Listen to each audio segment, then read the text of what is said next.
But I don't think that's the real story. There is a real trial happening right now, an unprecedented one, where heads of social media companies and the companies themselves are being forced to answer for addiction that is occurring to their platforms, specifically that they knew and marketed towards kids. So this isn't something hypothetical. And for the first time, it's not just about people doing research about it or people complaining about how these platforms impact us. It's legal. And so there are real people suing these social media companies. And what struck me wasn't the heads of these social media companies on the stand or headlines themselves. It was how familiar the entire conversation felt because the debate that's happening keeps circling around teenagers and kids, screen limits, parental controls, and of course, that matters. But if you think this episode is about teenagers glued to their phones, you can go ahead and stop listening now because this conversation is not just about that. It's about all of us because sitting there watching it unfold, this trial, I kept thinking, that's not where the story ends. Because if this is really about addiction, attention, dopamine, emotional regulation. This then is not just a youth issue, it's a human one. And honestly, most of us don't need that court case to tell us something feels off. We feel it in the way that we reach for our phones without thinking, in how silence feels uncomfortable now. Don't believe me? Ask yourself how many times you reach for your phone when you are forced to maybe wait in a long line or sit in silence, maybe an uncomfortable dinner, watching something that you find boring.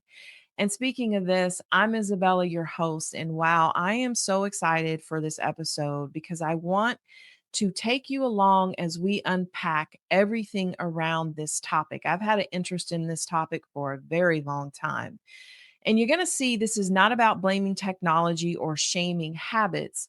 It's about noticing the quiet ways constant connectivity has wrapped itself around our lives and what that might be actually costing us. Let's start with something I think we're all living inside. It's what I like to call the digital cocoon. So let's talk about how this actually shows up, not in those headlines and not in a courtroom, but in our everyday, regular life. And you have to remember at the heart of the trial happening right now about social media is addiction. That we, well, in this case, our kids are targeted and becoming addicted to all of those social media platforms. But remember, this is about all of us. And I don't think most of us would say that we feel addicted, but I think we could say that we feel occupied. Like there's always something to check, something unfinished, something that's waiting for us. So you open your phone to look at one thing. Think about it. Have you ever done this? You open your phone to look at one thing, just one, and suddenly you're not even sure what you opened it for anymore.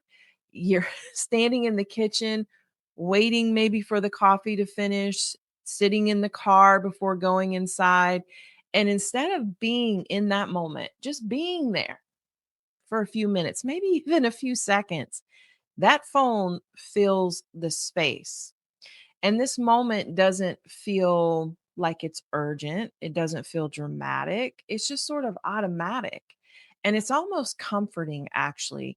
And that's what makes it tricky. These aren't moments we think of as meaningful because, like I said, they feel small, disposable moments, but they do add up. There are those tiny pauses that used to belong to us. They were where random thoughts maybe showed up, where emotions surfaced without an agenda, or maybe where you just sat for a moment in your peace. Maybe you noticed you were tired in that moment, or lonely, or actually okay. Now we just smooth right over them because we don't really sit in those awkward pauses anymore. We just sort of scroll through it. We don't notice the feeling, we distract ourselves from it. And none of this feels wrong in the moment. It just feels normal because everyone is doing it. Go to your local coffee shop.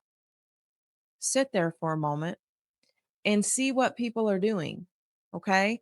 It- they're usually scrolling or in the restaurant as they're waiting for their food. There can be two people together in a restaurant. They may not be talking to each other, but they're probably on their phone scrolling. And you don't call it out because you're probably doing the same thing. So we all just sort of let it float a little bit together. But, you know, we're there with each other, but not fully with each other. So even the good stuff starts to change. So you could be having a great dinner, a hilarious moment, a meaningful conversation, and your phone goes off or you get a notification or you want to make sure someone hasn't texted you. And over time, this everything I just talked about, standing in line, checking your phone, not waiting in those silent moments, picking up your phone at every possible moment. And some people even do it when you're driving, which you should not be doing, but all of us have seen it. Over time, this creates a really soft enclosure around us. And this is why I call it a cocoon. It's a cocoon made of convenience, comfort, and constant input. And it feels good there. It feels predictable. There's really low effort, but it's also where certain things do get quieter and we don't really notice this shift that's happening because everything pretty much stays the same. Life keeps moving and we keep functioning. And if you've ever had this strange sense of being busy but not fulfilled, connected but slightly detached, this is what I'm talking about. This might be part of it. And we'll come back to what this may mean later and what we can do about that or do with it. But for now, I just want you to notice it because once you see the cocoon that you're in, you can't quite unsee it. And once you start noticing that, there's another thing you can't unsee. It's how rarely we actually are all the way with each other anymore. Think about it. The dinner where you're picking up the phone, you're not really there completely 100%. And I don't mean obviously in some dramatic way, end of society way. I mean in really ordinary moments. You're talking to someone you care about, a friend, a partner, coworker maybe. And that conversation is great. It's just a normal conversation, but there's this subtle thing that most likely is happening. Your eyes are drifting, your attention is splitting because you know what? You heard a notification mid sentence and you wanna check it. It's not that you're being rude, it's not that you're not being intentional, it's just that it's how quickly we've adjusted to this type of life really now.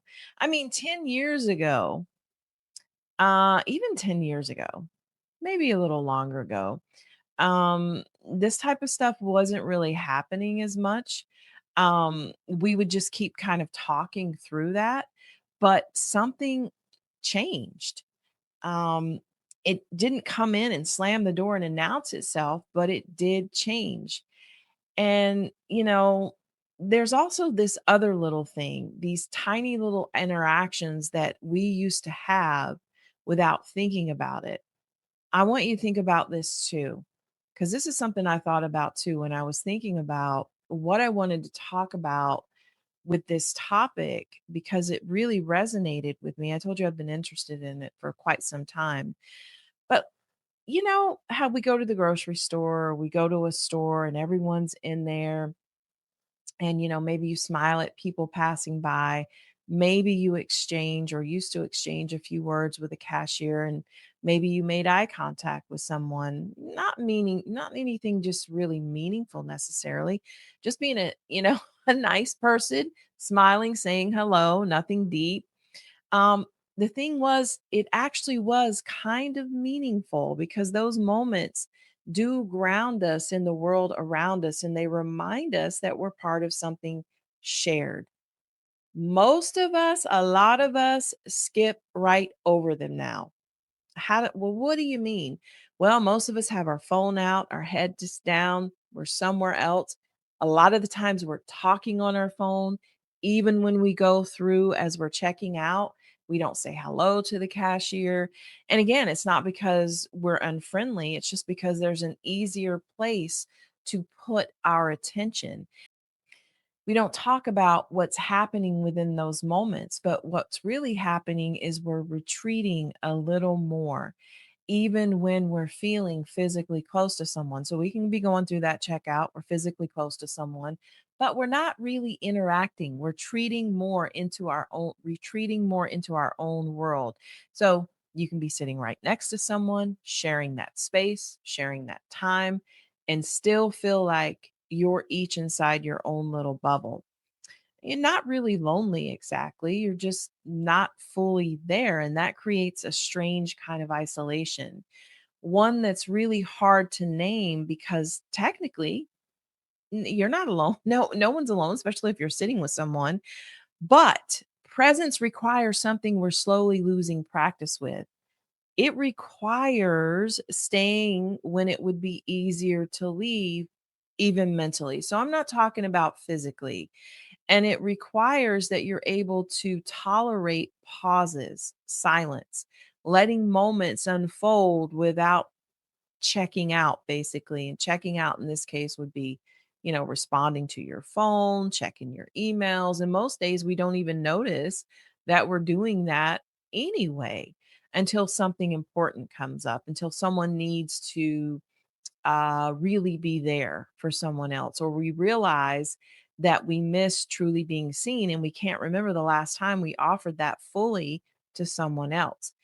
And that's where this starts to move beyond attention. And that is related to addiction because once present slip, I don't think empathy really disappears. It just gets harder for us to access, which is where I actually am headed to next and want to talk about what I think is an empathy gap that has happened. So here's where things can get a little bit more uncomfortable, but in still a quiet way, because most of us would say, if you were to poll most people and ask them if empathy matters, they would say yes. Most people would say yes.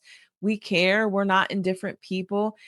And yet, if you really think about it, there is this strange disconnect that has been building for quite some time. And let me explain. I think maybe I don't even have to really explain this on a deep level, especially with everything that's going on right now in headlines. Maybe you read something awful, hear something awful, a tragedy, a crisis, someone else's pain, and you register it. You know it's not good, and you might even feel a flicker of sadness. And then you scroll right on past it, not because you don't care necessarily, but just because there's another post, another headline, another story. And suddenly, what's happening is that all of this stuff that's going on that you just saw, maybe some human suffering, for example, starts to feel like information, something you need to consume, something you need to acknowledge, and then something you need to move past. And we're not really supposed to be built for that. Our nervous system evolved to respond to pain that we could see. So, a voice, um, distress in a voice, a face, someone sitting across from us that's in some pain of some sort. That's where empathy lives. But now, so much of what we're exposed to comes in flattened almost, stripped of tone, texture, presence. It's text on a screen, a clip without context, a headline competing with an ad and a meme and a vacation photo. And even when we want to feel more, there's really no space to stay with that. So we adapt. We become efficient with emotion. We care, but we do it briefly. We do react to things, but not very intensely, and we move on very quickly. And again, I would like to say it's not a character flaw in most people. I think it's a form of conditioning. So when you hear these headlines and, these social media companies are on trial for contributing to addiction, Particularly they're looking in kids and teenagers. It's a form of conditioning, is what I'm talking about. It's when your brain is constantly switching context that it doesn't linger in one thing or the other. It simply can't. And so, deep empathy, you need to understand, needs your time, attention, and proximity. Things we are quietly losing access to, even with people we know. So, someone tells you something hard, and part of your mind is still distracted, still a half elsewhere when someone is right here speaking to you. How many of you have had that happen? Someone is talking to you, but you're thinking about the next thing. You're listening, but not settling into it. And later, you may find yourself wondering, well, why does connection feel harder than it used to? Why does emotional conversations feel draining instead of maybe healing? And so everything feels intense, but nothing feels deep. And that is a gap there that's happening when we think about social media and addiction, particularly. It's not that we stop staying necessarily. It's that we don't like to stay with discomfort, stay with someone else's pain. We don't want to stay long enough for empathy to actually form. And it's a form of conditioning. Remember that. So when there are no immediate social consequences, no face looking back at us, no silence to sit in, then our natural instincts began to soften. And it's just because our environment has changed. We're surrounded every day by human stories on social media, but we're insulated from the human presence. So empathy then becomes something we believe in instead of something we actually practice. And then when that happens, we feel kind of oddly disconnected from both ourselves and others. And that leads us feeling oddly disconnected from both others and ourselves. And it really takes me into this thing I call the synthetic substitute.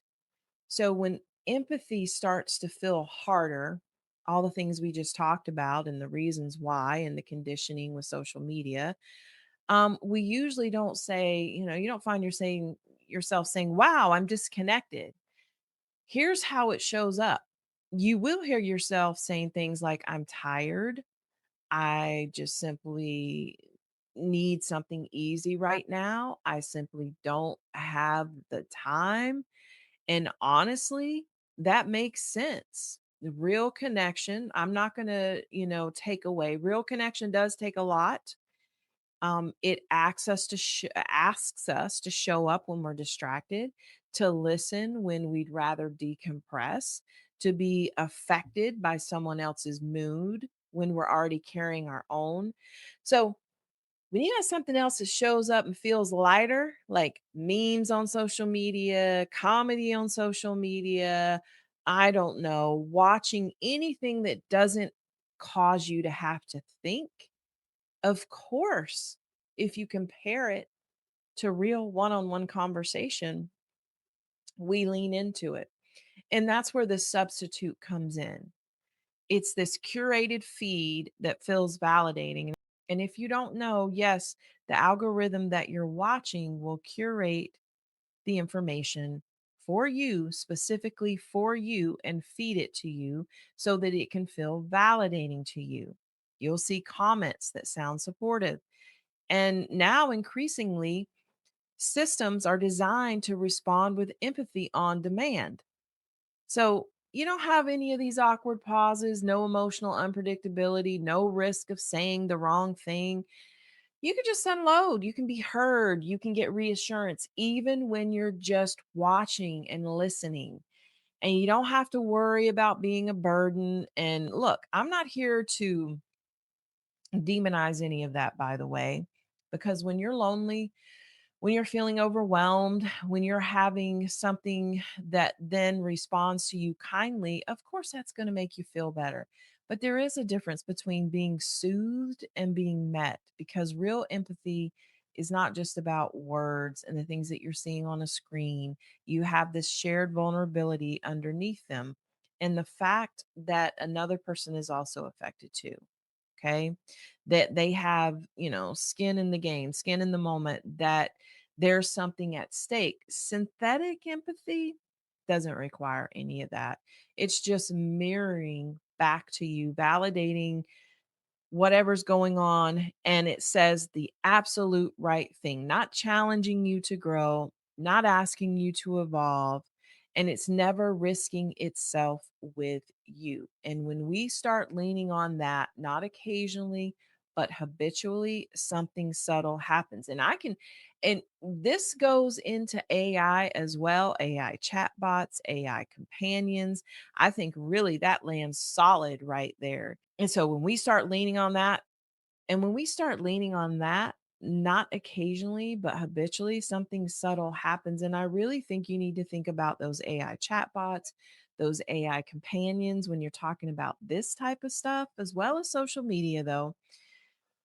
So what happens is we stop exercising the parts of ourselves that make real connections possible. We get used to interactions then they don't really push back. There's no other different opinion. We can't grow and learn. They are not going to misunderstand us. They don't need clarification or patience, but real people do. And so real people start to feel harder to be around, messier, more demanding, not as efficient. So we retreat again. Not, and I don't know that I can say necessarily yeah, I can't say it's because we don't care. I mean, the data doesn't really point to that. And also your experiences, I think, who you are don't point to that. It's a form of conditioning. It's easy to do. And once you really default to doing that more than interacting with people, you just become out of practice when it's time to interact with people because you're outsourcing emotional processing and it certainly feels harmless in the moment, but over time, it changes what we expect connection to feel like. Yeah, here's a tiny little example for you what this outsourcing emotional processing and relating it to how you interact with people. How many of you actually know your friends and family's phone numbers, or do you just input it into your cell phone? You've now out processed a part of your brain that is used for memory and other things. We'll just say memory for simplicity purposes. So anyway, you understand and that's where the quiet cost shows up because communities usually aren't built on perfectly calibrated responses. You actually have to have some effort. You have to stay when it would be easier to just sort of disengage. And when those muscles weaken, then you're going to feel it because your relationships aren't going to feel as deep or as committed. Your conversations are going to feel off, and you're not going to really feel a sense of connection. Okay. And maybe that's the most unsettling part. None of it, and really honestly, none of this feels really dramatic, does it? It just feels like this is the way the world's going and it's convenient until one day you wake up and you realize that you're surrounded by all these interactions and all these social media connections and all the things that you're doing in this digital space, but you're missing something, you're craving something, and it's usually something real. Which brings us to the part I think we've been really circling around this whole time talking about this particular issue with what's going on in the courts right now. And it's not the problem, not the diagnosis, but a choice, the choice. And that's where I really just kind of want to end this episode today with something we can actually touch. So, and really honestly, this is the part where most conversations can go wrong. They turn into sort of this asking you to detox, right? How many times have you seen different videos, different people talking about or read? You really need a digital detox, a cleanse, a set of rules that sound good for about a day. So, this isn't what I'm going to ask you to do. This isn't what this is. The problem isn't the phone, it's the way we've stopped deciding when it gets access to us. Something along the way, constant availability has become the default, and people expect you to be consistently available, and we rarely question it. Think about it. So, how many times have you set your phone down and you go do something like cook, take a shower, I don't know, exercise, maybe sit down and have a conversation and chose not to have your phone near you or pick it up. And then when you get to it, someone has texted you and it's been quite a while. And what the first thing you say is, I'm sorry, it took me a while to get back to you. My apologies for the delay. You're apologizing because you made the choice not to have the phone right there and to connect and to do something. So, reclaiming this choice then would not be about removing technology from your life, though. It's just about not letting it attach itself to every moment, which I just talked about by default. That's just a subtle shift. It's very subtle, but it's quite powerful. And so it might look like you noticing the urge to check your messages, the urge to check your email, the urge to scroll on Instagram for the latest trend, the urge to go on TikTok, whatever it is for you, and then not acting on that right away. What happens then if you ask yourself, you feel that urge, and you say, I'm just going to sit here in this moment for another 10 more seconds? I mean, how short is that before I do it? And then it might look like finishing a thought before opening an app, letting a feeling land before buffering it away. Um, and maybe it's deciding that some moments simply don't need witnesses. Not everything needs to be shared, recorded, or responded to. Some things should be allowed and are allowed to exist only where they happen, and they still happened. Now, that doesn't make them any less meaningful. It just makes those things yours and whoever you shared them with. Um, it's about remembering that you don't owe every spare moment to a feed, a notification, or someone else's urgency. You are allowed to be unreachable briefly or longer than that if you want to, without any explanation. You're allowed to be present without producing anything from it. And I think the more that you choose that, the more something will begin to shift. Attention starts to feel like something you have again, not something constantly negotiated. Presence then will become easier and empathy will have less effort. And it's not because you fixed anything, but because you stopped leaving moments before they finished. So I don't think this is a lifestyle change. It's not a digital detox. It's just choices. And it's one you can return to over and over without announcing it to anyone. And it's not all at once. It's not dramatic. It's just enough to feel like you're actually, in the moment. You're present. So maybe this isn't about breaking habits or changing behavior at all. Maybe it's about noticing when we disappear from our lives and choosing occasionally not to. Not every moment's not going to be perfect, just enough to remember what it feels like to stay, because presence is something that we can all achieve. It's something that we should allow ourselves. And empathy doesn't disappear because we don't care. It fades when then we're no longer fully here to feel it. So the next time your hand reaches for your phone without thinking, and we all do it because we have these moments of boredom or emptiness, don't judge it, don't fight it. Just notice what moment you're about to leave. Some of them won't matter, but some of them will. And choosing to stay even briefly is how we keep the parts of ourselves that still know how to connect. Until the next episode, take care of your mind, body, and soul.